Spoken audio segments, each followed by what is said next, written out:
You know, I am so impressed with Maria's vision and her sense of purpose to undertake something like this. And you know, I love what Gandhi said, because we always think there's nothing I can do in the world, but that does not apply to Maria. She really knows there's something that she can do in the world. And when Gandhi began his salt march to bring peace to a country that had been dominated by an empire for a long time, there was a little tiny handful of people. And they said to Gandhi, well, what can we do? I mean, what we do will be insignificant. And Gandhi said, yes, what we will do will be insignificant, but we must do it. We must do it. And Martin Luther King, he's been quoted quite a bit today. Martin Luther King said it's always the right time to do the right thing, but you must be prepared to accept the consequences. You must be prepared to accept the consequences. You know, we look at the world right now, and it seems hopelessly divided sometimes and torn apart. So it takes people to take a very bold stand for peace. I loved what our speaker said a little while ago, that when he got out of prison, that he realized that when he changed his thinking, that his world changed as well. It doesn't happen the other way around. The world doesn't change and then we change. We change our thinking and the world changes. Tonight, or this week, we're about to enter into the High Holy Days, the holiest time on the Jewish calendar, the days of awe and the days of wonder. And Rosh Hashanah is the new year. And according to the Jewish tradition, this is the day that your name is inscribed for another year in the book of life. But it's not sealed for 10 days. So you have 10 days to get it right, to turn your life around, to change your thinking, to seek forgiveness and also to offer forgiveness. That's very important, because my dear mentor, Rabbi Raphael Levine, said that forgiveness is the only path to enlightenment. That anything that remains unforgiven keeps us tethered to that event or to that person. And is that worth it? No, it isn't. So this is the time for great forgiveness. And what our speaker talked about was that he realized that this is a friendly world. There's a lot of evidence that it isn't. But when Einstein was asked, what is the most important question that one can ask oneself? And I loved his answer.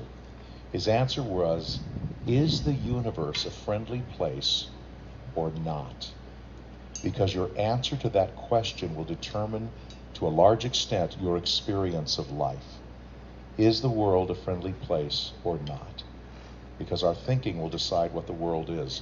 And and the world is not going to change overnight, but it will change one person, one thought, one choice at a time.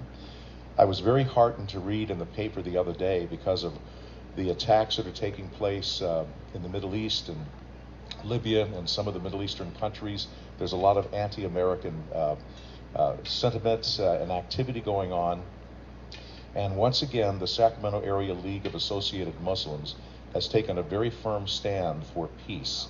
And they've made it their purpose to reach out to the Islamic world and promote the goodness that is America and a more progressive view. And I love that once again, they've taken a leadership role in bringing peace to the world. You know, I've said so many times when I've spoken that peace is not going to happen because of change of laws or strengths of military. Peace will never happen on earth until it happens first in our churches and in our synagogues and in our temples and in our mosques. Because once it happens there, then the world is going to shift. So I'd like to again thank Maria for your vision and for your willingness to give birth to this baby and all the future babies that are to come. You probably don't want to hear that right now, but you've got some more babies in you. I know you do, some peace babies. And I mentioned Mahatma Gandhi, because Mahatma Gandhi has influenced my life so much.